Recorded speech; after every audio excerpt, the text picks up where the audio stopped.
राधे राधे दोस्तों। स्वागत करते हैं आपका अपने YouTube channel Sharma ji GS पे। आप लोग का बहुत बहुत धन्यवाद दोस्तों। आप लोगों ने अभी तक इतना प्यार दिया है, इतना सपोर्ट किया है और उम्मीद करते हैं कि आगे भी ऐसे ही सपोर्ट और प्यार देते रहेंगे। अब मैंने इसका प्लेलिस्ट बना दिया है जिसमें टेस्ट सीरीज 13 तक कंप्लीट उसमें एक्सप्लेनेशन के साथ है और आज हम लोग टेस्ट सीरीज 14 नंबर करेंगे। तो चलिए बिना समय गवाए एक एक क्वेश्चन को देखते हैं। पहला क्वेश्चन है, भारत के संविधान का कौन सा भाग वित्त, संपत्ति, अनुबंध और मुकदमे से संबंधित है? देखिए फ्रेंड्स, ये है भाग 12। भाग जो 12 है इसमें अनुच्छेद 264 से 300 ए तक वित्त, संपत्ति, अनुबंध और मुकदमे आदि वर्णित है। और अगर बात करें अनुच्छेद 300 का, ये संपत्ति के अधिकार के बारे में बताता है जो कि पहले हमारा मौलिक अधिकार हुआ करता था। संविधान के अगर भाग 9 की बात करें तो पंचायती राज का उल्लेख है और संविधान के भाग 10 में अनुसूचित जाति और अनुसूचित जनजाति के क्षेत्रों का वर्णन है और भाग 8 में संघ राज्य क्षेत्र का वर्णन मिलता है। चलिए अब आते हैं दूसरे नंबर क्वेश्चन पे। दूसरा क्वेश्चन है, 73वें संविधान संशोधन अधिनियम के अनुसार 243 एच के अनुसार किसी राज्य को विधानमंडल निम्न निधि से पंचायतों को सहायता देने का प्रावधान कर सकता है। तो फ्रेंड्स, ये जो है ये राज्य की संचित निधि है। राज्य की संचित निधि से सहायता अनुदान देने का प्रावधान कर सकता है। देखिए इसमें अगर हम बात करें जो 73वां संविधान संशोधन था, ठीक है ना, तो देखिए जो अनुच्छेद 243 एच के अनुसार राज्य विधानमंडल विधि बनाकर पंचायतों को यह शक्ति प्रदान करता है कि वह निश्चित सीमाओं के अधीन कर, शुल्क, टोल टैक्स और एकत्र करे तथा उचित रीति से प्रबंध करे। पंचायतों की जो लेखा की संपरीक्षा का प्रावधान है फ्रेंड्स, वो 243 जे में किया गया है, 243 जे में इसका किया गया है। चलिए अब आते हैं अगले क्वेश्चन पे। अगला क्वेश्चन है कि म्यांमार की आधिकारिक भाषा क्या है? तो देखिए फ्रेंड्स, ये म्यांमार जो है भारत का एक पड़ोसी देश है और अगर इसकी भाषा की बात करें आधिकारिक भाषा का, तो म्यांमार का ये है वर्मी और म्यांमार का पुराना नाम तो बर्मा था, तो आप इसको भी ध्यान रखेंगे। और अगर म्यांमार की राजधानी की बात करें तो यह है नैपीदा। नैपीदा इसकी राजधानी है और म्यांमार को स्वर्ण पैगोडों का देश भी कहा जाता है, आप इसको भी ध्यान रखेंगे। और म्यांमार के जो पीयू शहर है उसको विश्व विरासत की सूची में रखा गया है और इसे सुदूर पूर्व का चावल का कटोरा कहा जाता है, आप इसको ध्यान रखेंगे। रंगून में स्थित बहादुर शाह की मजार पर लिखा है कि जफर इतना बदनसीब है, उसे अपनी मातृभूमि में दफन होने के लिए जमीन नसीब नहीं हुआ। फ्रेंड्स, ये बहादुर शाह जफर की बात हो रही है जो जिसको रंगून भेज दिया जाता है 1757 के विद्रोह के बाद, तो यहीं पे इसकी मृत्यु हुई थी। अब बात करें, इरावदी नदी को म्यांमार की जीवन धारा भी कहा जाता है। इरावदी नदी का नाम है इरावदी, ठीक है ना, इरावदी नदी, इसे जीवन रेखा के नाम से जाना जाता है म्यांमार के। चलिए अब आते हैं अगले क्वेश्चन पे। अगला क्वेश्चन है, निम्नलिखित में से कौन सा कथन असत्य है? असत्य के बारे में पूछा जा रहा है। देखिए पहले लिखा है कि पंचवर्षीय योजना के लक्ष्य समृद्धि, आधुनिकरण, आत्मनिर्भरता तथा समानता थे। ये पंचवर्षीय योजना के लक्ष्य के बारे में बात कर रहा है फ्रेंड्स, तो ये नहीं था। अगर हम देखा जाए तो अगर पंचवर्षीय योजना के लक्ष्य के बारे में तो लक्ष्य था समृद्धि। उसके बाद देखिए इसमें हो जाएगा कौन सा कथन असत्य है? तो देखिए फ्रेंड्स, ये सही है।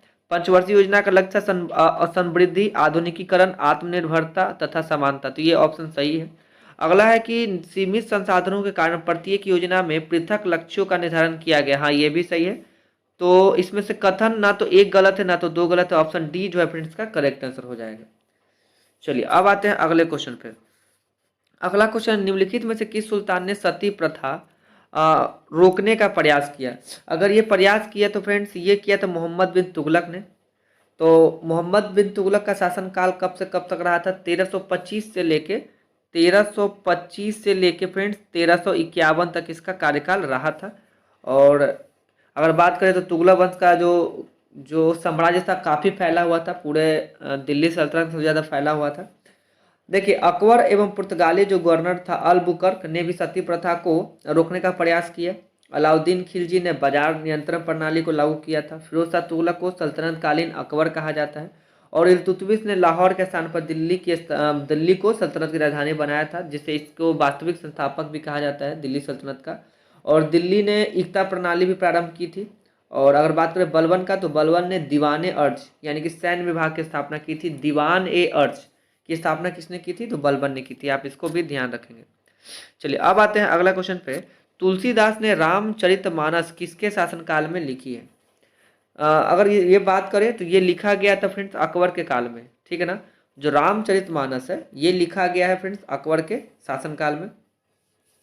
अकबर के काल को हिंदी साहित्य का स्वर्ण काल कहा जाता है। आप इसको भी ध्यान रखेंगे। अगर बात करें कि चित्रकला का स्वर्ण काल, तो ये जहांगीर के काल को, और कृष्णदेवराय को आंध्र भोज के नाम से भी जाना जाता है। चलिए अब आते हैं अगला क्वेश्चन। निम्नलिखित में से किस मुगल शासक ने संगीत और नृत्य पर प्रतिबंध लगा दिया था? तो फ्रेंड्स ये आपको पता होगा, ये काफी रिपीटेड क्वेश्चन है, तो इसका आंसर हो जाएगा औरंगजेब। औरंगजेब ने संगीत और नृत्य पर प्रतिबंध लगा दिया, जबकि औरंगजेब खुद एक काफी अच्छा वाद्य यंत्र बजाता था। वो खुद ही निपुण था इन सब चीज को बजाने में। और निपुण मतलब सबसे ज्यादा वो अच्छा बीना बीना बजाता था। और इसने संगीत पे, चित्रकला पे, इतिहास पे, मतलब सब पे प्रतिबंध कर दिया। भारतीय शास्त्रीय संगीत की पर फारसी में सबसे अधिक पुस्तकें औरंगजेब के शासनकाल में लिखी गई थी। औरंगजेब इस्लाम धर्म के सुन्नी संप्रदाय को मानता था, उसे जिंदा पीर भी कहा जाता था। और औरंगजेब के सेनापति जय सिंह और शिवाजी के बीच पुरंदर की संधि भी हुई थी। और ये संधि कब संपन्न हुआ था फ्रेंड्स? 1665 में। 1665 में पुरंदर का संधि हुआ था। आप इसको भी ध्यान रखेंगे। चलिए आते हैं अगले क्वेश्चन पे। अगला क्वेश्चन है, कहाँ पर प्राप्त अशोक के अभिलेख के निचले भाग में मयूर का चिन्ह अंकित है? तो फ्रेंड्स ये मिला था लौरिया नंदरगढ़ में, ठीक है। अब ये है कहाँ? तो ये चंपारण बिहार में ही स्थित है। और उसी के नीचे जो है ना मयूर का चिन्ह अंकित है। और अशोक के इतिहास की संपूर्ण जानकारी हमें उसे अभिलेखों से मिलती है। और करीबन 40 अभिलेख हमको अभी तक प्राप्त हो चुके हैं। और इन सभी अभिलेखों में 4 लिपि का प्रयोग किया गया है: ब्राह्मी लिपि, खरोष्ठी लिपि, ग्रीक लिपि और अरमाइक लिपि।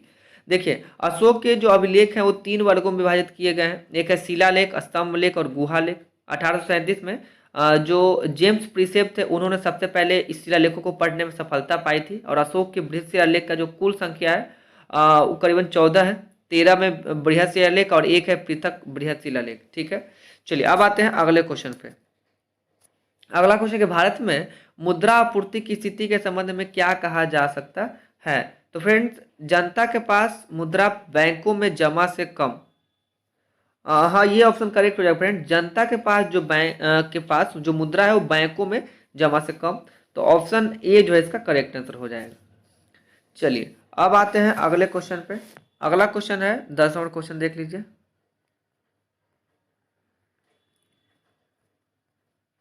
10 नंबर क्वेश्चन है,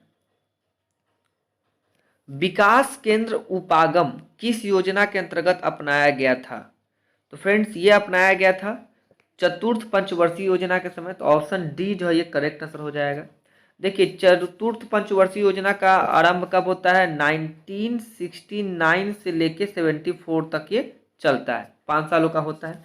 इसके अंतर्गत संसाधन आधारित कार्यक्रम, समस्या आधारित कार्यक्रम, लक्षित समूह उपागम, प्रोत्साहन दृष्टिकोण आदि विकास केंद्र उपागम के प्रमुख घटक थे, ठीक है। चलिए अब आते हैं अगले क्वेश्चन पे। अगला क्वेश्चन है कि जो वन चक्रवातों के अवरोधकों का कार्य करते हैं वे कौन से हैं? तो फ्रेंड्स ये मैंग्रोव वन है। मैंग्रोव वन जो है ये वन चक्रवातों को रोकते हैं। तो ऑप्शन सी जो है इसका करेक्ट आंसर हो जाएगा। देखिए फ्रेंड्स मैंग्रोव वन जो है ये समुद्री तटीय क्षेत्रों के लवणीय भागों में पाया जाता है। और भारत में सुंदरवन डेल्टा में मैंग्रोव वन सर्वाधिक पाया जाता है, जिसमें सुंदरी वृक्ष काफी पाई जाती है। सुंदरवन का डेल्टा विश्व का सबसे बड़ा डेल्टा है। और मैंग्रोव वन जो है वो जैव विविधता की दृष्टि से भी काफी महत्वपूर्ण है। चलिए आते हैं अगले क्वेश्चन पे कि पाटलिपुत्र को पॉलीब्रोथा किसने कहा था? तो फ्रेंड्स पाटलिपुत्र को पॉलीब्रोथा किसने कहा था? मेगास्थनीज ने। तो ऑप्शन सी जो है इसका करेक्ट आंसर हो जाएगा। मेगास्थनीज ने पॉलीब्रोथा कहा था। अब आते हैं अगले क्वेश्चन पे। देखिए अगला एक क्वेश्चन से पहले था इसके बारे में जान लेते हैं कि सेल्यूकस निकेटर का जो राजदूत था मेगास्थनीज, ये जो मेगास्थनीज था ये सेल्यूकस निकोटर का राजदूत था, जिसे चंद्रगुप्त मौर्य के दरबार में राजदूत बनाकर भेजा गया था। उसने अपनी एक पुस्तक लिखी थी इंडिका, जिसमें पाटलिपुत्र को पॉलीब्रोथा के नाम से जाना जाता है। और हेनसांग के को यात्रियों का राजकुमार कहा जाता है, जो हर्षवर्धन के काल में भारत आए। और फाहियान जो थे वो चंद्रगुप्त द्वितीय के काल में भारत आए थे। आप इसको भी ध्यान रखेंगे। अब देखते हैं अगला क्वेश्चन। चंद्र ग्रहण के दौरान चंद्र ग्रहण के दौरान चंद्रमा पर पड़ने वाली पृथ्वी की छाया को कितने भागों में बांटा गया है? तो वह फ्रेंड्स ये 3 भागों में बांटा गया है। देखिए, एक होता है अम्बड़ा, एक होता है पेनम्बड़ा, एक होता है एटेम्बड़ा। तो अम्बड़ा क्या होता है? यह छाया सबसे भीतरी और सबसे गहरा भाग होता है। और पेनंद्रा जो है ये अम्बड़ा के दोनों तरफ मौजूद हल्की छाया वाला भाग होता है। और एटेम्बड़ा उस भाग को कहते हैं जहाँ से वस्तु का पूरा आकार नजर आता है। तो आप इसको ध्यान रखेंगे। और पृथ्वी सूर्य की परिक्रमा करती है, जबकि चंद्रमा पृथ्वी करती है। पृथ्वी और चंद्रमा घूमते घूमते एक समय ऐसे स्थान पे आ जाते हैं जब सूर्य पृथ्वी एवं चंद्रमा के एक सीधी रेखा में आ जाते हैं। चलिए, अब अगला क्वेश्चन देखते हैं कि शिक्षा की जो वर्धा योजना है ये कब लागू किया गया था? तो फ्रेंड्स ये लागू किया गया था 1937 में। देखिए, महात्मा गांधी जी ने अपने पत्र हरिजन में लेखों एवं श्रृंखला प्रकाशित की और उसके माध्यम से एक शिक्षा योजना का प्रस्ताव प्रस्तुत किया, जिसमें मौलिक शिक्षा या आधारभूत शिक्षा या गांधी शिक्षा योजना की संज्ञा दी गई है इस योजना को। अब बात करें डॉक्टर जाकिर हुसैन समिति ने वर्धा योजना का जो ब्यौरा है प्रस्तुत किया और कई शिल्पों के लिए पाठ्यक्रम तैयार किए। उन्होंने अध्यापकों के प्रशिक्षण, परिक्षेपण, परीक्षण तथा प्रशासन का भी सुझाव दिया। इस योजना का जो मूलभूत सिद्धांत था वो शिक्षा के साथ हस्त उत्पाद को प्रोत्साहित करना था और इसके लिए प्रशिक्षण प्रदान करना था। तो इसका करेक्ट आंसर 1937 हो जाएगा। चलिए, अब आते हैं अगले क्वेश्चन पे। अंतर्राष्ट्रीय ग्रामीण महिला दिवस कब मनाया जाता है? तो फ्रेंड्स ये मनाया जाता है 15 अक्टूबर को, अंतर्राष्ट्रीय ग्रामीण महिला दिवस। देखिए, 15 अक्टूबर को मनाया जाता है। कुछ और भी डेट है, जैसे कि 24 अक्टूबर को यूएन स्थापना दिवस मनाया जाता है। 31 अक्टूबर को हम लोग इंदिरा गांधी पुण्यतिथि दिवस मनाते हैं। 14 अक्टूबर को विश्व मानक दिवस, 16 अक्टूबर को विश्व खाद्य दिवस, 9 अक्टूबर को विश्व डाक दिवस। तो ये सब इंपॉर्टेंट दिवस थे। चलिए, आते हैं अगले क्वेश्चन पे कि बोध गया के महाबोधि मंदिर का निर्माण किस काल में हुआ है? तो फ्रेंड्स ये गुप्त वंश के काल में हुआ है। अगर बोध गया के महाबोधि मंदिर का निर्माण की बात करें तो ये गुप्त वंश के काल में हुआ। ठीक है, देखिए रानी अहिल्याबाई ने गया में विष्णुपद मंदिर का पुनर्निर्माण करवाया था, तो आप इसको भी ध्यान रखेंगे। कनिष्क काल में मथुरा कला और गंधार कला में बुद्ध की जो मूर्ति का है वो निर्माण किया गया। महाबोधि मंदिर का संबंध महात्मा बुद्ध से है। मथुरा कला में सर्वप्रथम बुद्ध की मूर्ति बनाई गई, आप इसको भी ध्यान रखेंगे। चलिए, आते हैं अगले क्वेश्चन पे। योजना आयोग के स्थान पर नीति आयोग का गठन कब हुआ? तो देखिए, ये होता है फ्रेंड्स 1 जनवरी 2015 को। योजना आयोग के स्थान पर नीति आयोग कब आती है? 1 जनवरी 2015 को ये आती है। और नीति आयोग का गठन जो है की घोषणा 15 अगस्त 2014 को ही प्रधानमंत्री के द्वारा किया गया था।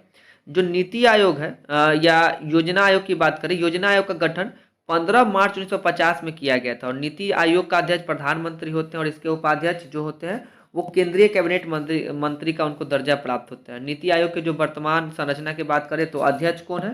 तो अध्यक्ष है नरेंद्र मोदी, जो कि इनके पदेन अध्यक्ष होते हैं। अगर उपाध्यक्ष का बात करें तो है श्री सुमन के बेरी। और सीईओ कौन है फ्रेंड्स? तो यह है BVR सुब्रमण्यम। ठीक है, आप इनको भी ध्यान रखेंगे। चलिए, अब आते हैं अगले क्वेश्चन पे। हदीस है, हदीस क्या है फ्रेंड्स? हदीस अगर देखा जाए तो मोहम्मद साहब के जो कथन है और उनके जीवन संबंधित घटनाओं का एक संग्रह है। तो इस्लामिक कानून नहीं हो जाएगा, बंदोबस्त कानून नहीं हो जाएगा, सल्तनत कानून करने। ऑप्शन डी इसका करेक्ट हो जाएगा फ्रेंड्स। जो हदीस है ये मोहम्मद साहब के जो कथन है या उनके जीवन से संबंधित घटनाओं का एक संग्रह है, तो उसको हदीस बोलते हैं। कबीर के जो उपदेश है वो शबद सिखों के आदि ग्रंथ में संग्रहित है। कबीर के वाणी का जो संग्रह है उसको बीजक के नाम से प्रसिद्ध है। और तुलसीदास ने रामचरितमानस की रचना की। वाल्मीकि ने रामायण की रचना की थी। कुछ और ग्रंथ देख लेते हैं। अष्टाध्यायी के लेखक हैं पाणिनि, रामायण के वाल्मीकि, महाभारत के वेद व्यास, अर्थशास्त्र के चाणक्य हैं। चलिए, अब आते हैं हम लोग अगले क्वेश्चन 19 नंबर क्वेश्चन पे। वर्ण व्यवस्था से संबंधित पुरुष सूक्त मूलतः निम्न में से किस में पाया जाता है? देखिए, पुरुष सूक्त का बात करें तो फ्रेंड्स ये ऋग्वेद में पाया जाता है। देखिए, ऋग्वेद के 10वें मंडल में ना पुरुष सूक्त में 4 समाज में यानी कि 4 वर्णों को बांटा गया है समाज में।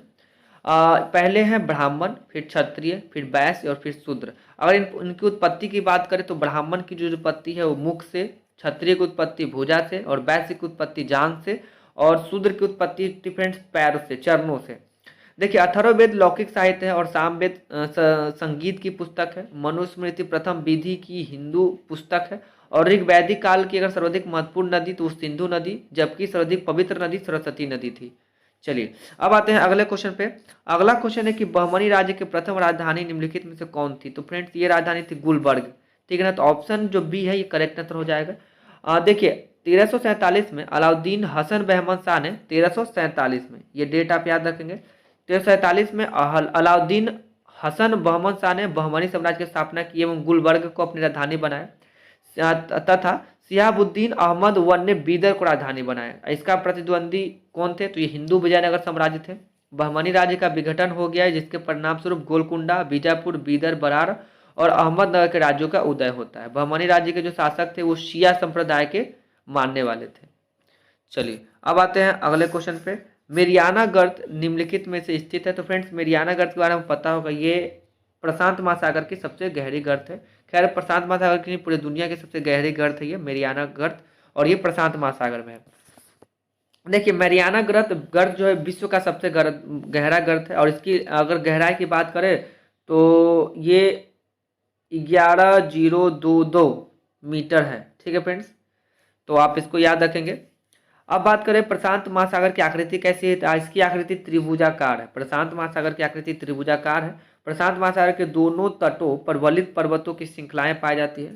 प्रशांत महासागर में गर्त द्वितीय चापों या पर्वतीय चापों के समानांतर पाए जाते हैं। प्रशांत महासागर के पश्चिमी भाग में गर्तों की अधिकता मिलती है। ठीक है, चलिए अब आते हैं अगले क्वेश्चन पे। अगला क्वेश्चन है कि पुरुषों के 1983 के विश्व कप क्रिकेट फाइनल में मैन ऑफ द मैच निम्नलिखित में से किसे घोषित किया गया था? वो 1983 का बात है जब इंडिया वर्ल्ड कप जीती थी। उस समय मैन ऑफ द मैच किन्हें दिया गया? तो फ्रेंड्स ये दिया गया था मोहिंदर अमरनाथ को। तो ऑप्शन बी जो है इसका करेक्ट आंसर हो जाएगा।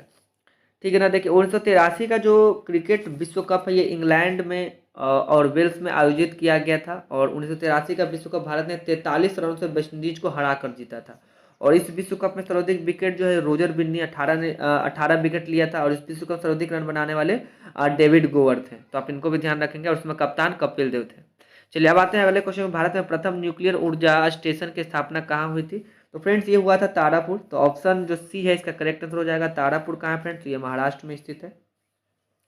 देखिए इसकी स्थापना कब होती है? अगर भारत में बात करें कि प्रथम न्यूक्लियर रिएक्टर, तो प्रथम न्यूक्लियर रिएक्टर का नाम था अप्सरा, और ये 1956 में स्थापित किया गया था।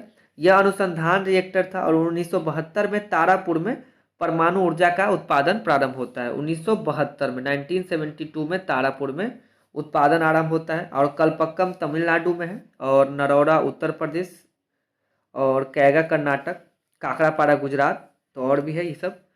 चलिए अब आते हैं अगले क्वेश्चन पे। 24 नंबर क्वेश्चन है, बिहार के प्रथम निर्दलीय मुख्यमंत्री कौन थे?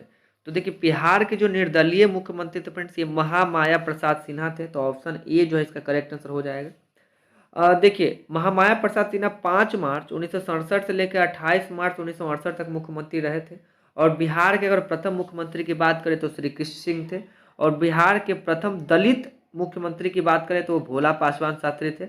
और बिहार में सबसे अधिक बार 7 बार मुख्यमंत्री पद के शपथ लेने वाले मुख्यमंत्री कौन है? नीतीश कुमार है। नीतीश कुमार प्रथम बार 2000 में मुख्यमंत्री की पद का शपथ लिए थे। 1937 में बिहार का अगर प्रथम मुख्यमंत्री जो थे वो मोहम्मद यूनुस बने थे आज़ादी के पूर्व।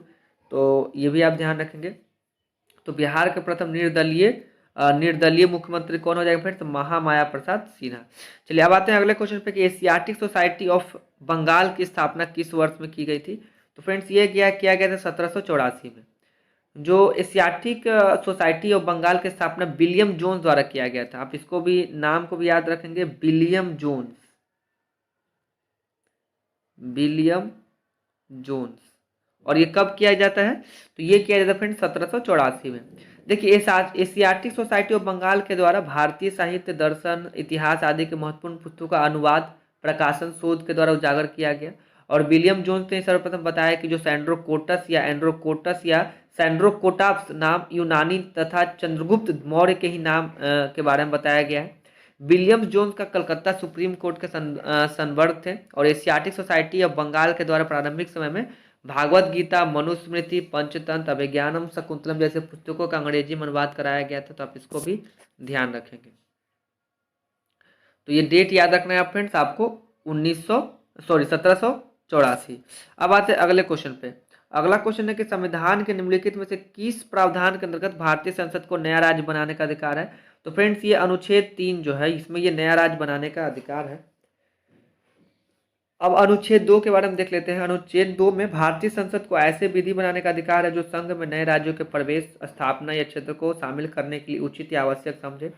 और अनुच्छेद 1 में बताया गया कि भारत जो है ये राज्यों का संघ है, तो आप इसको भी ध्यान रखेंगे। भारतीय संविधान के भाग 1 से अनुच्छेद भाग 1 जो है उसमें अनुच्छेद 1 से 4 तक संघ और उसके राज्य क्षेत्र के और केंद्र शासित प्रदेशों के संबंध में है। ठीक है, तो अगर नए राज्य बनाने का बात किया जाए तो ये अधिकार अनुच्छेद 3 में दिया गया है। चलिए अब आते हैं अगले क्वेश्चन पे कि फीफा विश्व कप 2026 का आयोजन कहाँ किया जाएगा। तो फ्रेंड्स ये किया जाएगा यूएस, यूनाइटेड स्टेट्स, कनाडा और मैक्सिको। ऑप्शन डी जो है इसका करेक्ट आंसर हो जाएगा। करेंट का ऑप्शन है ये, आप इसको ध्यान रखेंगे। जो फीफा विश्व कप 2026 है उसका आयोजन यूनाइटेड स्टेट्स में किया जाएगा। वर्ष 2022 का अगर फीफा विश्व कप का आयोजन तो ये कतर में आयोजित किया गया, जिसमें अर्जेंटीना ने फ्रांस को पराजित किया और विजय प्राप्त किया। तो आप इसको भी ध्यान रखेंगे कि 2022 वाला जो था ये कतर में हुआ था। ठीक है फ्रेंड्स, कतर में हुआ था। और इसमें जीता कौन था? तो इसमें अर्जेंटीना जीती थी फ्रांस को हरा के। चलिए अब आते हैं अगले क्वेश्चन पे। अगला क्वेश्चन है भारतीय संविधान के किस अनुच्छेद में मानव के दुर्व्यवहार और बालात श्रम को रोकने का प्रयास किया गया है? तो फ्रेंड्स ये है अनुच्छेद 23। अनुच्छेद 23 में है ह्यूमन ट्रैफिकिंग को रोकने का दिया गया है। देखिए, और अनुच्छेद 24 का बात करें तो अनुच्छेद 24 के अनुसार 14 वर्ष तक के बालकों को जोखिम काम पर नहीं लगाया जा सकता। अनुच्छेद 25 में है कि आप स्वेच्छा से किसी भी धर्म को अपना सकते हैं। और 26 का बात करें तो कोई भी धार्मिक सम्मेलन या प्रशासन चलाना आपके लिए स्वतंत्र है। 27 में धार्मिक जो आय होगा उस पर कोई भी टैक्स नहीं लगेगा। 28 में बताया गया है कि आप जो है ना सार्वजनिक शिक्षण संस्थान में धर्म विशेष की शिक्षा देने से संबंधित है, नहीं देने से संबंधित है। तो जो सार्वजनिक शिक्षण संस्थान है वहाँ पे आप धर्म का शिक्षा नहीं दे सकते। चलिए अब आते हैं अगले क्वेश्चन पे कि संघीय संसद का निम्न अथवा लोकप्रिय सदन किसे संबंध। देखिए, अगर निम्न सदन का बात की जाए तो फ्रेंड्स ये लोकसभा है, और उच्च सदन किसे कहा जाता है? तो राज्यसभा को कहा जाता है। तो इसका जो है ऑप्शन डी जो है इसका करेक्ट आंसर हो जाएगा। निम्न सदन किसे कहा जाता है? निम्न सदन या तो फिर लोकप्रिय सदन, तो ये लोकसभा को कहा जाता है। तो ऑप्शन डी जो है इसका करेक्ट आंसर हो जाएगा। और देखिए, जो लोकसभा का गठन ये फ्रेंड्स आर्टिकल 81 में किया गया है, और लोकसभा को जनता का सदन कहा जाता है जो एक शक्तिशाली सदन है। और राज्य में विधानसभा लोकप्रिय सदन होता है, तो आप इसको ध्यान रखेंगे। चलिए अब आते हैं अगले क्वेश्चन पे। भारत के पहले उपराष्ट्रपति जिनकी कार्यकाल के दौरान मृत्यु हो गई थी वो कौन थे? तो फ्रेंड्स एकमात्र उपराष्ट्रपति जो थे वो कृष्णकांत थे, जिनकी मृत्यु कार्यकाल में हुई थी। ये 1997 से लेके 2002 तक, 1997 से 2002 तक 2 तक ये उपराष्ट्रपति थे। तो ये कृष्णकांत थे, और इनके कार्यकाल के दौरान इनकी मृत्यु हो जाती है। अब बात करें इसमें बीडी जत्ती, तो बीडी जत्ती 1974 से लेके 1979 तक भारत के उपराष्ट्रपति थे। आर वेंकट रमन 1984 से लेके 87 तक, और भैरव सिंह शेखावत फ्रेंड्स ये 2002 से लेके 2007 तक। ठीक है ना, 2002 से लेके 2007 तक ये थे उपराष्ट्रपति। अगर बात करके भारत के प्रथम उपराष्ट्रपति तो ये डॉक्टर सर्वपल्ली राधाकृष्णन थे, और 2 कार्यकाल तक वो उपराष्ट्रपति रहे। उपराष्ट्रपति बीबी गिरी और आर वेंकट रमन कार्यकाल पूरा करने से पहले ही राष्ट्रपति चुन लिए गए थे। और भारत के संविधान का जो अनुच्छेद 63 है यह उपबंध करता है भारत के उपराष्ट्रपति के बारे में। तो 63 आर्टिकल से ये संबंधित है, तो आप इसको भी ध्यान रखेंगे। तो इनका करेक्ट आंसर क्या हो जाएगा? ए कृष्णकांत, जिनकी मृत्यु कार्यकाल के दौरान ही हुई थी। चलिए अब आते हैं अगले क्वेश्चन पे। जुलाई 2023 में संयुक्त अरब अमीरात में आयोजित 34वां अंतर्राष्ट्रीय जीव विज्ञान ओलंपियाड 2023 में भारत में कौन सा स्थान हासिल किया था? तो ये फ्रेंड भारत ने पहला स्थान हासिल किया था।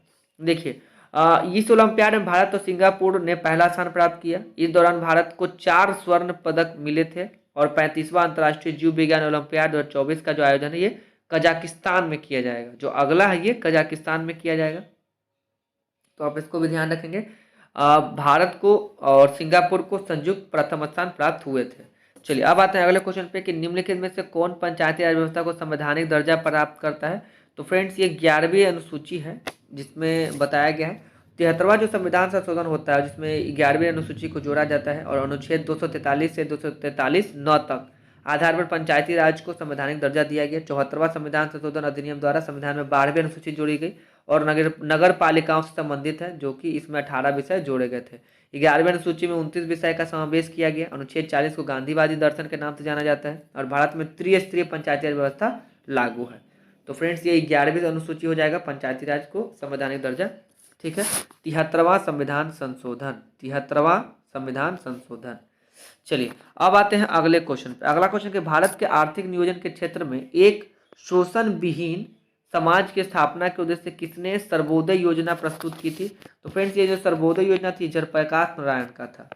ठीक है ना, तो ऑप्शन ए जो है करेक्ट आंसर हो जाएगा। 1950 में, कब? 1950 में 1950 में 1950 में सर्वोदय योजना का प्रारंभ जयप्रकाश नारायण के द्वारा किया गया। अब अगर बात करें, एक जन योजना था जो कि 1945 में श्री एम.एन. रॉय के द्वारा रखा गया।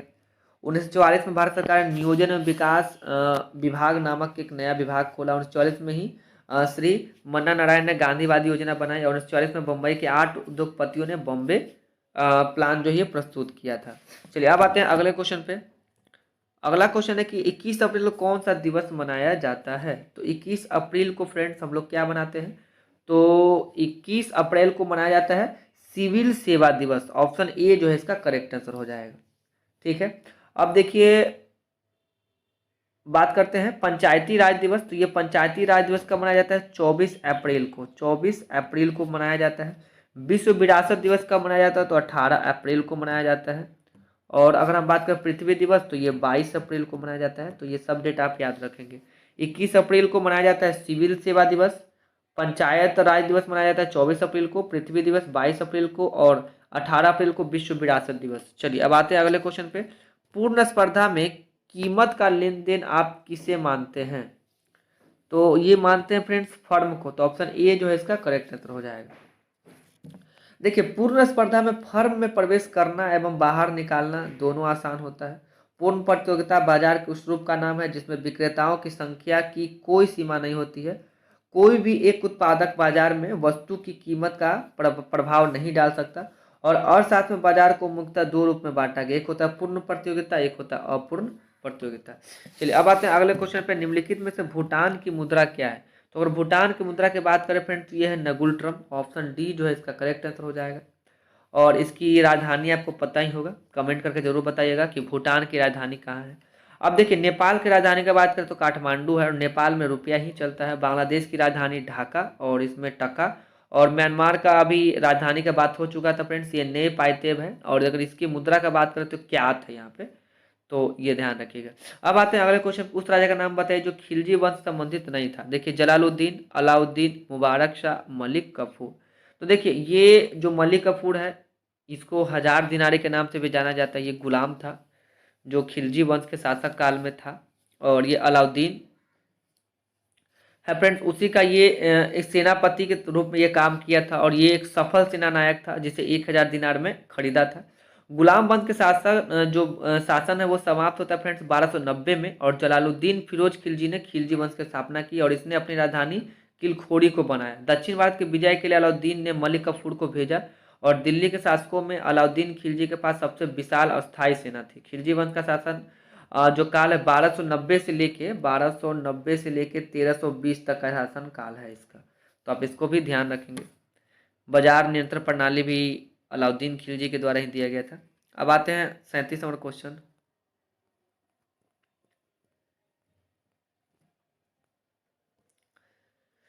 37 हो गया फ्रेंड। 38 नंबर क्वेश्चन देखते हैं। अंग्रेजों ने सिक्के ढालने की टकसाल सर्वप्रथम कहाँ स्थापित की थी? तो फ्रेंड्स ये स्थापित किया था कलकत्ता में। तो ऑप्शन डी जो है इसका करेक्ट आंसर हो जाएगा। देखिए भारत का जो आधुनिकतम अब टकसाल है वो नोएडा में 1989 में स्थापित किया गया। भारत में 4 मिंट टकसाल है जिसके पास सिक्के बनाने का अधिकार है। भारतीय रिजर्व बैंक के अधिनियम के अनुसार परिचालन के लिए सिक्के भारतीय रिजर्व के माध्यम से जारी किए जाते हैं। 1 रुपये का जो नोट है वो आरबीआई की ओर से नहीं बल्कि भारत सरकार की जो वित्त मंत्रालय है उनके द्वारा जारी किया जाता है। और 1 रुपये के नोट पर वित्त सचिव का हस्ताक्षर होते हैं। चलिए अब आते हैं अगला क्वेश्चन। भारत के उस राज्य का नाम बताइए जहाँ जंगली गधों का एकमात्र अभयारण्य स्थित है।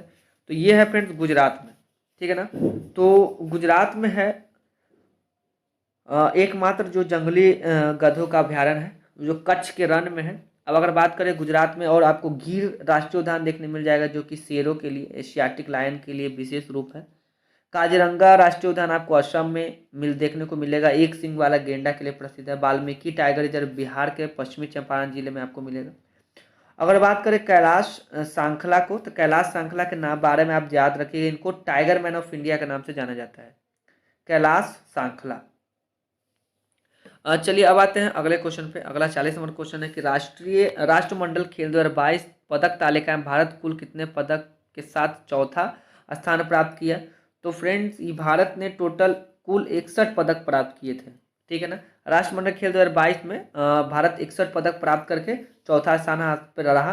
राष्ट्रमंडल खेल में अगर बात करें तो 2022 में प्रथम जो स्थान है वो ऑस्ट्रेलिया को मिला, टोटल 178 मेडल उनके नाम रहा, और दूसरा स्थान इंग्लैंड का और तीसरा स्थान कनाडा का रहा है।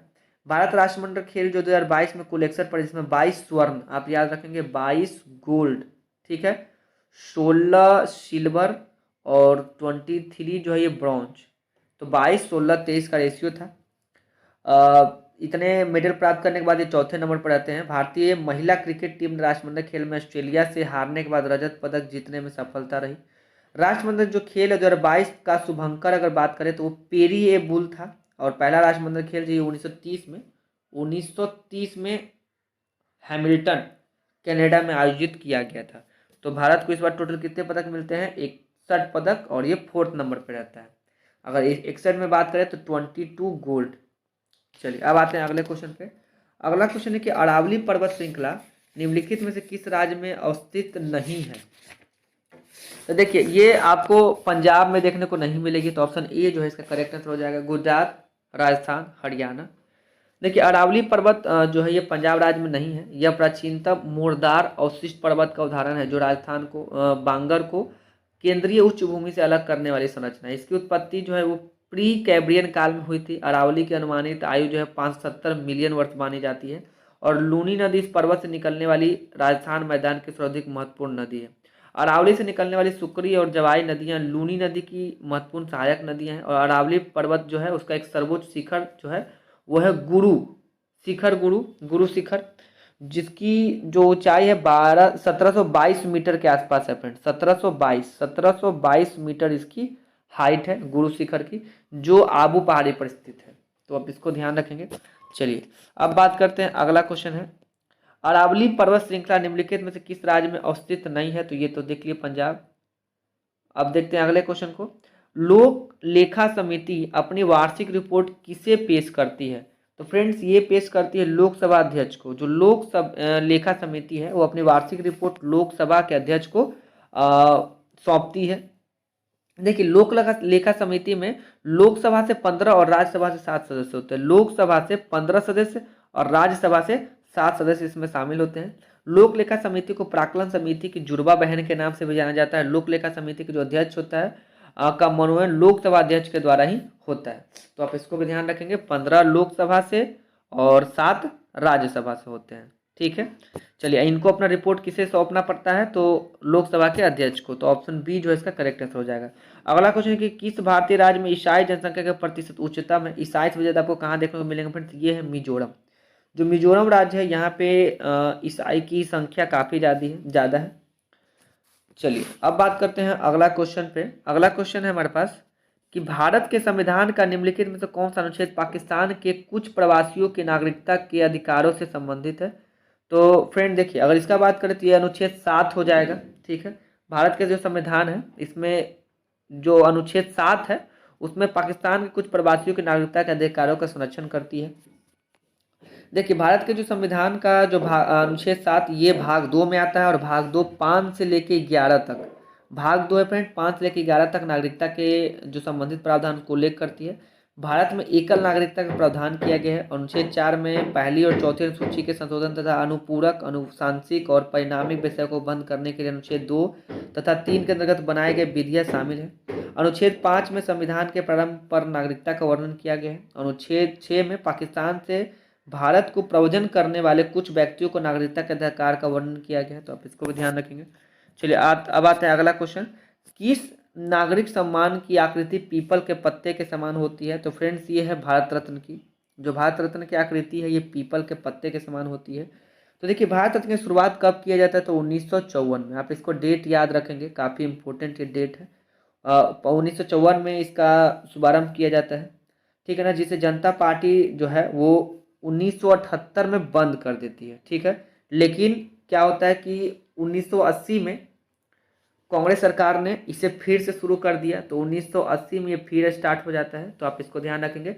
सबसे पहले ये 1954 में स्टार्ट होता है, 1978 में भाजपा जो जनता पार्टी है इसे बंद कर देती है, और उसके बाद 1980 में इसे फिर कांग्रेस के द्वारा शुरू किया जाता है। और अगर बात करके सबसे पहले ये दिया किन्हें गया था, तो डॉक्टर सर्वपल्ली राधाकृष्णन, सी राजगोपालचारी और सीवी रमन को सबसे पहले भारत रत्न दिया गया था। भारत रत्न का जो सर्वोच्च नागरिक सम्मान है, और पद्म विभूषण भारत का दूसरा सर्वोच्च नागरिक सम्मान है।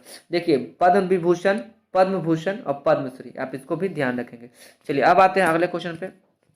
अगला क्वेश्चन है कि निम्नलिखित ब्रिटिश सरकार द्वारा भारत में मार्ले मिंटो सुधार की घोषणा किस वर्ष की गई थी, तो ये 1909 का जो अधिनियम था, इसे मार्ले मिंटो के नाम से जाना जाता है। लॉर्ड मिंटो कौन था फ्रेंड, वायसराय था, ठीक है ना, तो इसको ध्यान रखेंगे। और जॉन मार्ले कौन था, ये भारत का सचिव था। तो मार्ले मिंटो सुधार के तहत मुस्लिम लीग को पृथक निर्वाचन की प्रावधान किया गया। मार्ले मिंटो सुधार के तहत पहली बार भारतीय एसपी सिन्हा को वायसराय के कार्यकारिणी परिषद में विधिक सलाहकार बनाया गया था, तो आप इसको भी ध्यान रखेंगे। अगला क्वेश्चन है कि नवनिर्मित संसद भवन में कुल कितने सांसद को बैठने की क्षमता है, फ्रेंड्स 1275 सांसद इसमें बैठ सकते हैं, ठीक है ना, तो ऑप्शन डी जो है इसका करेक्ट आंसर हो जाएगा। देखिए जो नवनिर्मित संसद है भवन का निर्माण सेंट्रल बिक्टा जो प्रोजेक्ट के तहत किया जाता है, और टाटा प्रोजेक्ट्स लिमिटेड द्वारा किया गया। पुराने जो संसद भवन का निर्माण है 1921 से 1927 के बीच किया गया था, जिसके वास्तुकार एडविन लुटियंस और हर्बर्ट वेकर थे। नया संसद भवन का जो वास्तुकार है बिमल पटेल है, इनका नाम ध्यान रखेंगे आप, बिमल पटेल। और पुराना जो संसद भवन है अब उसे संविधान सदन के नाम से जाना जाएगा, अब इसको भी याद रखेंगे नाम।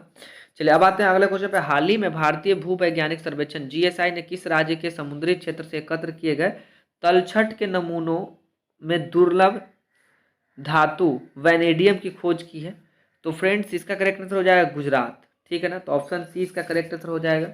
देखिए जो वैनेडियम है ये चांदी की तरह श्वेत धातु है, जो मुख्यतः तन्य और अधातु वर्णीय भी होता है, और इसकी परमाणु संख्या 23 है, तो आप इसको ध्यान रखेंगे। चलिए अब आते हैं अगला क्वेश्चन। अगला क्वेश्चन है 20 सितंबर 2023 को गणेश चतुर्थी के अगले दिन पारंपरिक रूप से नुआखाई उत्सव, तो देखिए नुआखाई जो उत्सव फ्रेंड्स ये मनाया जाता है ओडिशा में, ठीक है ना, तो आप इसको ध्यान रखेंगे। ये गणेश चतुर्थी के अगले दिन ही मनाया जाता है। नुआखाई जो है एक राज्य का एक वार्षिक फसल उत्सव है, जो चावल के मौसम के आगमन पर का प्रतीक माना जाता है। देखिए नुआखाई उत्सव, नवकलेर उत्सव, कलिंग महोत्सव, कोणार्क नृत्य उत्सव, राजा पड़वा, रथ यात्रा, छऊ, ये सब जो महत्वपूर्ण जो महोत्सव ये ओडिशा में आयोजित किए जाते हैं। और एक और आपको त्यौहार याद रखना उत्तरायण का, तो ये उत्तरायण जो ये गुजरात में मनाया जाता है। उत्तरायण, उत्तरायण ये गुजरात में मनाया जाता है। चलिए अब आते हैं अगले क्वेश्चन पे। 31 मार्च 2023 को नाटो जो संगठन है उसका 31वां सदस्य कौन बनता है फ्रेंड्स, ये बनता है फिनलैंड, ठीक है। देखिए अब नाटो का थोड़ा बात कर ले, तो नाटो की जो स्थापना ये 1949 में हुई थी, ब्रुसेल्स में इसकी आधारशिला रखी गई। अब देखिए जो नाटो का जो मुख्यालय जैसे कि बताया ब्रुसेल्स जो कि बेल्जियम में है। नाटो की स्थापना के संस्थापक सदस्य देशों के रूप में Belgium, Canada, America, Denmark, France, Iceland, Italy, Norway, UK, Netherlands और पुर्तगाल जैसे प्रमुख देश शामिल थे। चलिए अब आते हैं, अब इसमें टोटल 31 सदस्य हैं, तो आप इसको ध्यान रखेंगे। अब आते हैं अगले क्वेश्चन पे। यहाँ से साइंस के क्वेश्चन स्टार्ट होते हैं फ्रेंड्स। कांच को गहरा नीला रंग किससे मिलता है, तो फ्रेंड्स ये मिलता है कोबाल्ट ऑक्साइड से, ठीक है। देखिए कोबाल्ट ऑक्साइड से इसको गहरा नीला रंग मिलता है। और गहरे काले रंग का बात करें तो ये रजत ब्रोमाइड से मिलता है।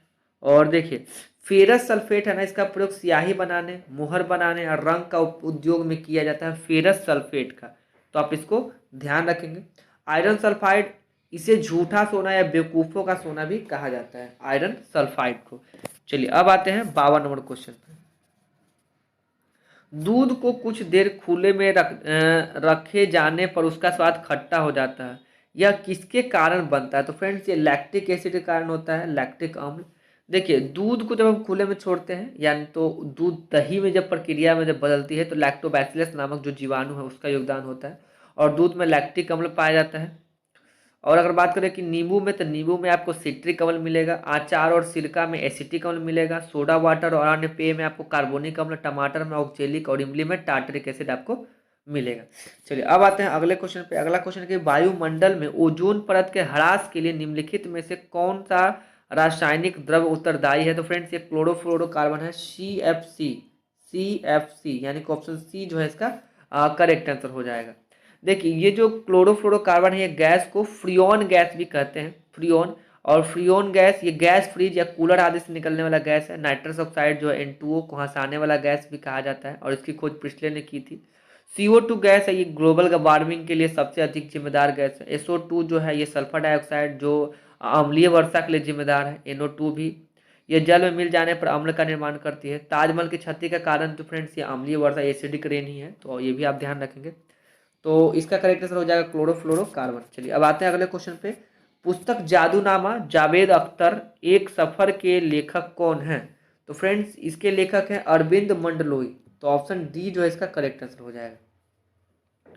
देखिए कुछ और पुस्तक है, वॉर ऑफ लंका, तो इसके लेखक है Amish Tripathi. Mahakumbh a spiritual journey, इसके लेखक है Jeevesh Nandan. Irrfan Khan a life in movies, Shubhra Gupta. Your best day is today, Anupam Kher. The spirit of river, ये करीना अरोरा का लिखा हुआ है। चलिए अब आते हैं अगले क्वेश्चन पे। मानव में मुख्य नाइट्रोजनी जो अवशिष्ट है ये कौन सा है? तो ये है फ्रेंड्स यूरिया। तो ऑप्शन बी जो है इसका करेक्ट आंसर हो जाएगा। देखिए एक सामान्य व्यक्ति के मूत्र में जल जो है वो 96%, यूरिया 2%, प्रोटीन वसा शर्करा ये सब जो है 1.3% के आसपास, और यूरिक अम्ल 0.5% पाया जाता है। और यूरिया में नाइट्रोजन की मात्रा 46% होती है। अमोनिया सल्फेट में नाइट्रोजन की मात्रा 21%। मानव शरीर में जो विक है, ब्रिक यानी किडनी, ये प्रमुख उत्सर्जी अंग है। और ब्रिक जो ये पोरिटोनियम नामक झिल्ली से ढका रहता है। और अगर बात करें मूत्र के पीएच मान का, तो ये लगभग 4.8 से लेके 8.4 के बीच में रहता है। और अमोनोनेटिक जीव है, ये वे जीव होते हैं जो अमोनिया के रूप में नाइट्रोजन युक्त कचरे से को बाहर निकालता है, जैसे मछली और प्रोटोन आदि। चलिए अब बात करते हैं अगले क्वेश्चन पे। निम्नलिखित में से किसे फूड्स गोल्ड के रूप में, फूल्स गोल्ड यानी कि बेवकूफ़ों का सोना के नाम से जाना जाता है? ये है FeS2, ठीक है ना फ्रेंड्स। इसको हम लोग बोलते हैं आयरन सल्फाइड, FeS2। तो ऑप्शन सी जो है फ्रेंड्स का करेक्ट आंसर हो जाएगा। इसको हम लोग बेवकूफ़ों का सोना या झूठा सोना या फुल्स गोल्ड के नाम से भी जानते हैं। FeS2 इसका करेक्ट आंसर हो जाएगा। देखिए अगर बेकिंग सोडा का बात करें तो सोडियम बाइकार्बोनेट, धोबन सोडा का तो सोडियम कार्बोनेट, नौसादर होता है NH4Cl, ब्लीचिंग पाउडर CaOCl2 होता है। लाफिंग गैस का बात करें तो N2 हो जाएगा, नाइट्रस ऑक्साइड। तो ये सब बार बार पूछा जाता है। अब चलिए अगले क्वेश्चन पे आते हैं। थैलासीमिया एक अनुवांशिक बीमारी है, यह किसको प्रभावित करती है? तो फ्रेंड्स ये प्रभावित करती है ब्रिक को, ठीक है ना, किडनी को प्रभावित करती है ये। देखिए इसमें होता क्या है कि जो खाद्य श्रृंखला है, एक मिनट फ्रेंड्स, और 57 और क्वेश्चन छूट गया है। देखिए 57 का क्या हो जाएगा, खाद्य श्रृंखला में किसी जीव की विशिष्ट स्थिति क्या कहलाती है? तो फ्रेंड्स ये पोषी स्तर है, तो ऑप्शन बी जो है इसका करेक्ट आंसर हो जाएगा। देखिए प्राथमिक उत्पाद पे जैसे हरे पौधे हो गए, द्वितीय तृतीय चतुर्थी श्रेणी के उपभोक्ता और अपघटन करता आपस में मिलाकर खाद्य श्रृंखला का निर्माण करते हैं। एक तालाब में पारिस्थितिकी तंत्र में खाद्य श्रृंखला के क्रम अगर बात करें तो शैवाल, जलीय पिस्सू, छोटी मछली, बड़ी मछली, बगुला, बत्तख, सारस, ये सब हो जाएंगे। चलिए अब आते हैं अगले क्वेश्चन पे। अगला क्वेश्चन है कि थैलासीमिया एक अनुवांशिक बीमारी है, तो यह किसको प्रभावित करती है? तो फ्रेंड्स ये प्रभावित करती है किसको? तो रुधिर को। ऑप्शन ए जो है इसका करेक्ट आंसर हो जाएगा, ठीक है। देखिए इसमें होता क्या है कि जो ये एक अनुवांशिक बीमारी होती है, जिसे होने के बाद रुधिर है यानी कि खून को प्रभावित करती है। विटामिन के शरीर के अंदर ब्लड को जमने नहीं देता है। वर्णांधता, हीमोफीलिया आदि अनुवांशिक रोग है। और अगर बात करें सिजोफ्रीनिया का रोग, ये भी मानसिक रोग है। मिर्गी रोग को अपस्मार रोग भी कहते हैं, तो आप इसको ध्यान रखेंगे। अब आते हैं अगले क्वेश्चन पे। अगला क्वेश्चन है कि असमान वेग और एक समान त्वरण के साथ चल रहे पिंड के लिए तो ये क्या हो जाएगा, वेग समय ग्राफ रैखित होता है। तो ऑप्शन डी जो है इसका करेक्ट आंसर हो जाएगा। चलिए अब आते हैं अगले क्वेश्चन पे। 60 नंबर क्वेश्चन है कि जल का वैद्युत अपघटन, ठीक है ना, ये वियोजन अभिक्रिया का एक उदाहरण है फ्रेंड्स, वियोजन अभिक्रिया। देखिए जल के जो वैद्युत अपघटन है में जल ऑक्सीजन हाइड्रोजन गैस में टूट जाता है, और जल का जो वैद्युत अपघटन के लिए 1.23 वोल्ट संभावित अंतर आवश्यक है। देखिए विद्युत अपघटन को प्रभावित करने वाले कुछ कारक भी हैं, जैसे कि इलेक्ट्रोड के लिए आयन गतिशीलता दर, बिलियन में धनायनों और घनायनों की कुल संख्या, तो आप इस सबको भी ध्यान रखेंगे। तो ऑप्शन बी जो इसका करेक्ट आंसर हो जाएगा। अब आते हैं 61 नंबर क्वेश्चन पे। 61 नंबर क्वेश्चन है, ध्वनि की आवृत्ति तरंगदैर्घ्य लेमडा और चाल के बीच का संबंध क्या होता है? तो फ्रेंड्स ये होता है n equal to v upon यानी कि चाल अपॉन तरंगदैर्घ्य, यानी कि ऑप्शन डी जो इसका करेक्ट आंसर हो जाएगा। और अगर हम बात करें कि तरंगदैर्घ्य दो लगातार शीर्षों तथा गर्तों के बीच की दूरी को तरंगदैर्घ्य कहते हैं। तरंगदैर्घ्य का जो एसआई मात्रक है एमस्ट्रॉन्ग होता है फ्रेंड्स, ठीक है ना, एमस्ट्रॉन्ग होता है, तो आप इसको भी ध्यान रखेंगे। चलिए अब आते हैं अगले 62 नंबर क्वेश्चन पे। देखिए इसको क्या करना है, सुमेलित करना है, तो आइए करते हैं। पहला क्वेश्चन है कि हाइड्रोलिक जो दाब का सिद्धांत है फ्रेंड्स, ये पास्कल हो जाएगा, इसका पास्कल से संबंधित है। गति के जड़त्व का जो नियम है, तो गति का जो जड़त्व का नियम फ्रेंड्स गैलीलियो द्वारा दिया गया, तो ऑप्शन बी इसका करेक्ट आंसर हो जाएगा, गैलीलियो। अब अगर बात करें सौर प्रणाली या हिलियोसेंट्रिक सिद्धांत, तो ये दिया गया था कॉपरनिकस द्वारा, तो ऑप्शन इसका 1 हो जाएगा। और गुरुत्वाकर्षण का जो सार्वत्रिक नियम है ये न्यूटन के द्वारा दिया गया था, तो ऑप्शन डी इसका न्यूटन हो जाएगा। तो चलिए इसके अकॉर्डिंग अगर हम आंसर का बात करें, 62 नंबर है, तो देखिए अगर 62 नंबर के आंसर का बात करें तो इसका आंसर हो जाएगा फ्रेंड्स बी, ऑप्शन बी इसका करेक्ट आंसर हो जाएगा। चलिए अब आते हैं 63 नंबर क्वेश्चन पे। 63 नंबर क्वेश्चन है कि सूची 1 को सूची 2 से मिलान करना है, तो आइए मिलान करते हैं। देखिए जो एक फर्मी है ये 10⁻⁻15 मीटर के बराबर होता है, तो इसका क्या हो जाएगा 10⁻⁻15 मीटर। एम स्ट्रॉन्ग जो है 10⁻⁻10 मीटर के बराबर होता है, तो इसके ये बराबर हो जाएगा। प्रकाश वर्ष जो है फ्रेंड्स वो 9.46 इंटू 10⁻15 मीटर के बराबर होता है। और जो पार्से के फ्रेंड्स ये 10⁻⁻15 मीटर के सॉरी 3 × 08 इंटू 10⁻16 मीटर के बराबर होता है, तो इसका डी का क्या हो जाएगा 2 हो जाएगा। तो अगर इसके अकॉर्डिंग आंसर का बात करें फ्रेंड, तो ये हो जाएगा ऑप्शन नंबर डी इसका करेक्ट आंसर हो जाएगा। अब आइए देखते हैं अगला क्वेश्चन, कार्नोटाइट किसका अयस्क है? तो कार्नोटाइट अयस्क फ्रेंड्स यूरेनियम का, ठीक है ना, यूरेनियम का। अब देखिए यूरेनियम को हम लोग आशा धातु के नाम से भी जानते हैं, और भारत में यूरेनियम का जो सबसे बड़ा जो अगर उत्पादक भंडार है तो वो झारखंड के जादूगोड़ा में है, ठीक है। और पिंच ब्लैंड ये यूरेनियम का अयस्क है, और बॉक्साइट जो ये एल्यूमिनियम का है। तो अगर कार्नोटाइट का ये बात करें तो ये यूरेनियम का ही अयस्क है, जिसे आशा धातु के नाम से जानते हैं। चलिए अब देखते हैं अगला क्वेश्चन, निम्नलिखित में से संतृप्त वसा अम्ल यानी कि सैचुरेटेड फैटी एसिड को छांटना है। तो फ्रेंड्स ये जो एसिटिक एसिड है और पैमेटिक एसिड है, ये दोनों जो है ये सैचुरेटेड फैटी एसिड है, तो ऑप्शन डी जो है इसका करेक्ट आंसर हो जाएगा, ऑप्शन डी। दो पैमेटिक अम्ल है उसमें 16 कार्बन परमाणु वाले यौगिक होते हैं। और अगर बात करें एसिटिक एसिड का उपयोग तो सिरका और अचार बनाने में किया जाता है, और इसका जो स्रोत है पाम तेल। और अगर हम बात करें पामिटिक ऑयल का एसिड का, तो इसका स्रोत आपको पाम तेल या मांस में मिल जाएगा। और एसिटिक अम्ल का जो सामान्य सूत्र होता है ये होता है CH3COOH, ठीक है। और वसा अम्ल दो प्रकार के होते हैं, एक संतृप्त होता है, एक असंतृप्त होता है। जो नारियल का तेल हो गया या तार का तेल, ये संतृप्त वनस्पति तेलों के उदाहरण है। मछली के तेल, वनस्पति तेल, ये सब असंतृप्त वसा के उदाहरण है। चलिए अब आते हैं अगला क्वेश्चन पे। अगला क्वेश्चन है कि मम्प्स क्या है? तो मम्प्स क्या है फ्रेंड्स? ये विषाणु द्वारा उत्पन्न रोग है। मम्प्स जो है ये विषाणु द्वारा उत्पन्न रोग है। देखिए ये गले से संबंधित रोग है, तो आप इसको ध्यान रखेंगे। मम्प्स जो है ये गले में होता है। विषाणु कारण होने वाला लार ग्रंथि का जो एक में गंभीर संक्रमण हो जाता है, जिसे टीके द्वारा आसानी से रोका जा सकता है। यह रोग संक्रमित लार के माध्यम से फैलता है। एड्स विषाणु के लिए सबसे ज़्यादा आजमाई गई दवा जो है वो है जीडोबुडिन। अगर छोटी माता की बात करें तो ये बैरियोला विषाणु से फैलता है। डेंगू बुखार है मानव में प्लेटलेट्स की कमी से होती है। देखिए अगर जीवाणु से होने वाली कुछ बीमारी का बात करें तो वो है डिप्थीरिया, गोनोरिया, मेनिंजाइटिस, हैजा, कुष्ठ, टाइफाइड, टिटनस, टीबी, प्लेग, कुकुर खांसी, निमोनिया वगैरह। अगर विषाणु का बात करें तो चेचक, चिकन पॉक्स, खसरा, गलसुआ, एड्स, पीत ज्वर, इन्फ्लुएंजा, डेंगू ज्वर, रेबीज, पोलियो। और प्रोटोजोआ से मलेरिया, स्लीपिंग सिकनेस, कालाजार, अमीबिक पेचिस और कवक से होने वाला आपको एथलीट फुट और रिंगवॉर्म वगैरह सब बीमारी है। चलिए अब आते हैं अगले क्वेश्चन पे।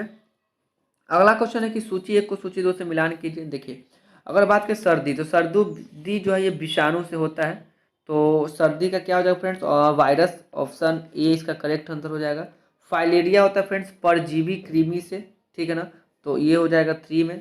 मलेरिया होता है प्रोटोजोआ से, परजीवी प्रोटोजोआ, और आंतज्वार होता है बैक्टीरिया से, ठीक है ना, तो इसका 2 हो जाएगा।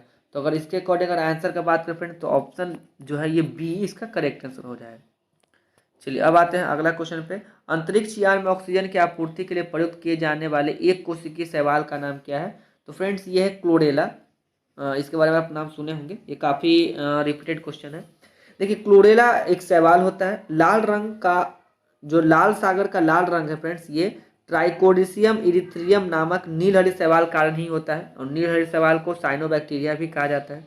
अब देखिए शैवाल के उगने की स्थिति अगर बात करें, बर्फ पे उगने वाले शैवाल को क्रिप्टोफाइट्स कहते हैं, चट्टान पर उगने वाले शैवाल को जो लिथोफाइट्स कहते हैं, कछुए की पीठ पे भी शैवाल जो उगते हैं उनको प्रोटोडर्मा कहते हैं, और घोंघे के ऊपर जो उगने वाला जो शैवाल होता है उसे क्लेडोफोरा कहते हैं।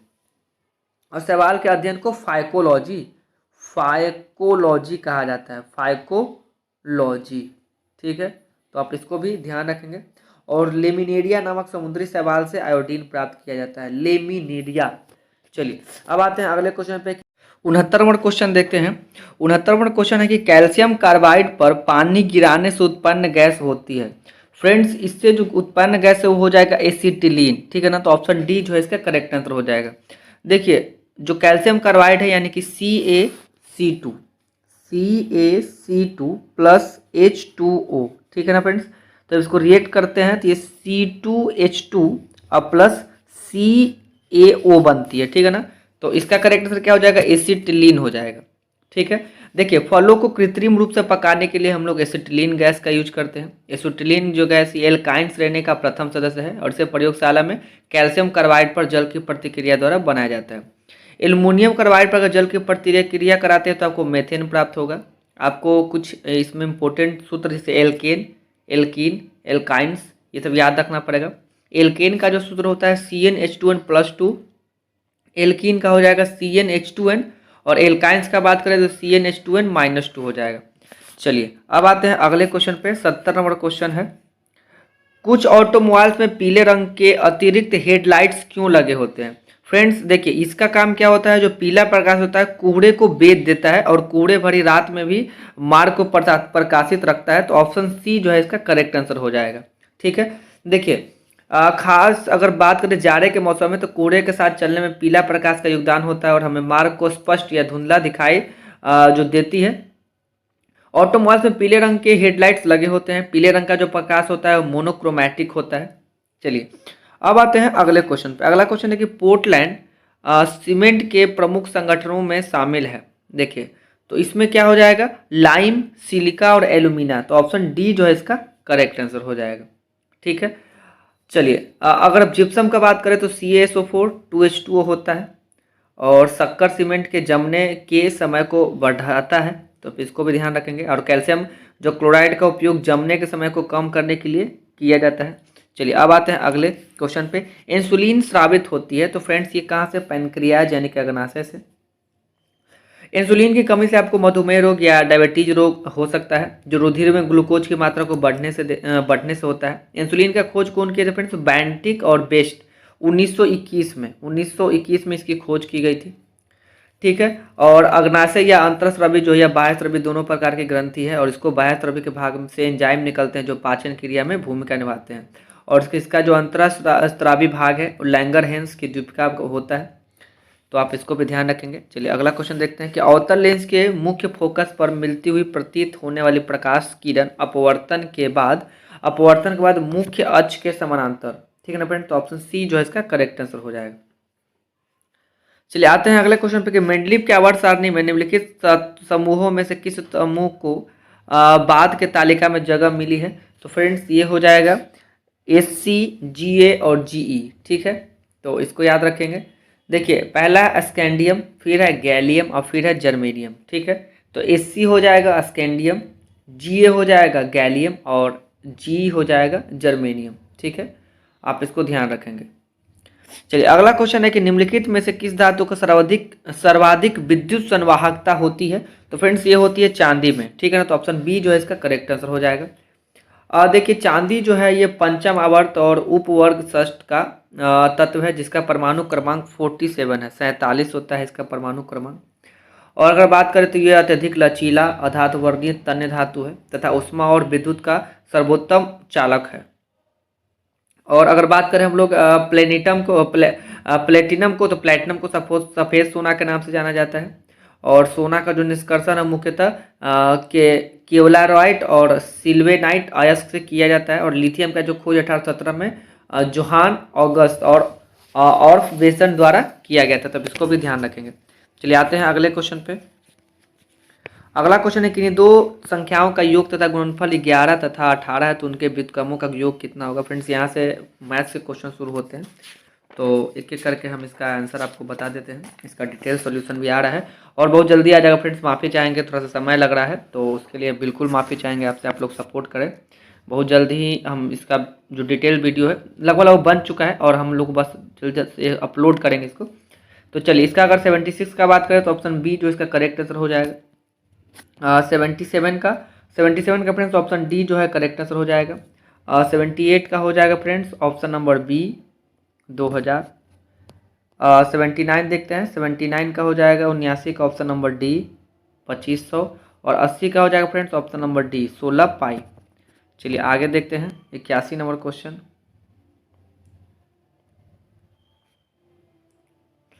81 नंबर क्वेश्चन का हो जाएगा friends option number D correct answer हो जाएगा। 82 नंबर देखते हैं, 82 का हो जाएगा ऑप्शन नंबर बी 23। 83 का हो जाएगा फ्रेंड्स ऑप्शन नंबर बी 8। 84 का देखिए, 84 का हो जाएगा ऑप्शन नंबर ए। 85 का बात करें तो ऑप्शन नंबर डी हो जाएगा फ्रेंड्स 2/9। 86 का हो जाएगा फ्रेंड्स ऑप्शन नंबर बी। 87 का हो जाएगा ऑप्शन नंबर सी। 88 का हो जाएगा फ्रेंड्स ऑप्शन नंबर बी। 89 89 का हो जाएगा फ्रेंड्स ऑप्शन नंबर ए। 90 का हो जाएगा फ्रेंड्स ऑप्शन नंबर सी। 91 देखिए, 91 का हो जाएगा फ्रेंड्स ऑप्शन नंबर बी 62.5। अगर बात करें 92 का, तो 92 का हो जाएगा फ्रेंड्स ऑप्शन नंबर सी। 93 का हो जाएगा ऑप्शन नंबर डी। 94 का देखिए, 94 का हो जाएगा ऑप्शन नंबर बी। 95 का हो जाएगा फ्रेंड्स बी। 96 नंबर देख लेते हैं, 96 का हो जाएगा ऑप्शन नंबर डी। 96 का सॉरी ऑप्शन नंबर हो जाएगा बी। 97 का हो जाएगा फ्रेंड्स डी। 98 का हो जाएगा सी। 99 देखते हैं, 99 का हो जाएगा फ्रेंड्स ऑप्शन नंबर बी। 100 का हो जाएगा ऑप्शन नंबर बी। 101 का फ्रेंड हो जाएगा ऑप्शन नंबर सी। 102 का हो जाएगा ऑप्शन नंबर सी। 103 का हो जाएगा ऑप्शन नंबर बी। 104 का हो जाएगा फ्रेंड्स ऑप्शन नंबर सी फीड हेड, सॉरी सी ये है 24351। 105 का देखें तो ऑप्शन नंबर डी हो जाएगा 17। 106 देख लेते हैं फ्रेंड्स, 106 का हो जाएगा ऑप्शन नंबर सी। 107 का हो जाएगा बी। 108 का हो जाएगा फ्रेंड्स डी। 109 देखिए, 109 का हो जाएगा ऑप्शन नंबर ए।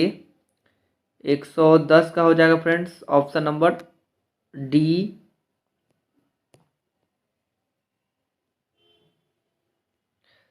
111 का हो जाएगा फ्रेंड्स ऑप्शन नंबर डी। 112 का हो जाएगा ऑप्शन नंबर बी। 113 का ऑप्शन बी। 114 का भी हो जाएगा फ्रेंड्स ऑप्शन बी। 115 का हो जाएगा ऑप्शन ए।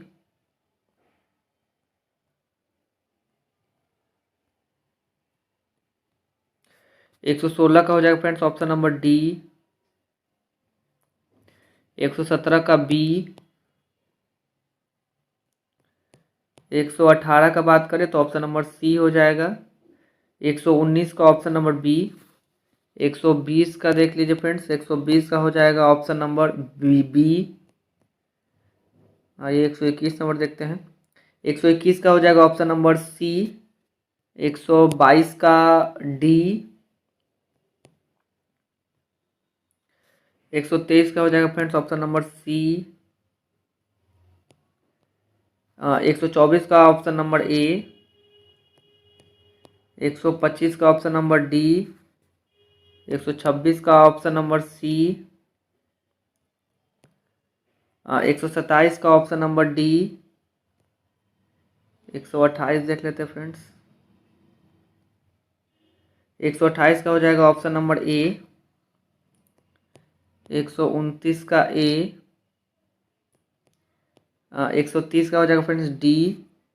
131 का डी। 132 का डी। 133 देख लीजिए। 133 का हो जाएगा डी। 134 का भी हो जाएगा फ्रेंड्स डी। 135 का हो जाएगा सी। 136 का बी। 137 का हो जाएगा फ्रेंड्स ऑप्शन नंबर डी। 138 का बात करें तो ऑप्शन नंबर बी हो जाएगा। 139 का हो जाएगा सी। 140 का हो जाएगा फ्रेंड्स ऑप्शन नंबर बी। आइए 141 देखते हैं। 141 का हो जाएगा ऑप्शन नंबर बी। 142 का बी। 143।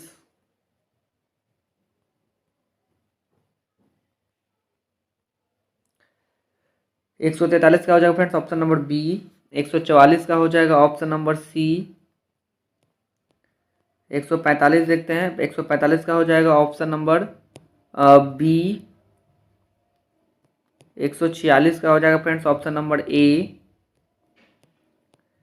147 का ऑप्शन सी। 148 का ऑप्शन बी। 149 का हो जाएगा फ्रेंड्स ऑप्शन नंबर सी। 150 का हो जाएगा फ्रेंड्स ऑप्शन नंबर डी। इस प्रकार फ्रेंड्स हम लोग इसके 150 क्वेश्चन को डिटेल्स देख लिए हैं। अच्छे से इसका डिस्कशन भी हम किए हैं। तो इसी तरह आप लोग सपोर्ट करते रहिए और शेयर करते रहिए, और प्लीज़ फ्रेंड्स सब्सक्राइब कीजिए और लाइक भी कीजिए अगर आपको अच्छा लगे, और कमेंट भी कीजिए। तब तक मिलते हैं सेट नंबर 15 के साथ। तब तक के लिए धन्यवाद।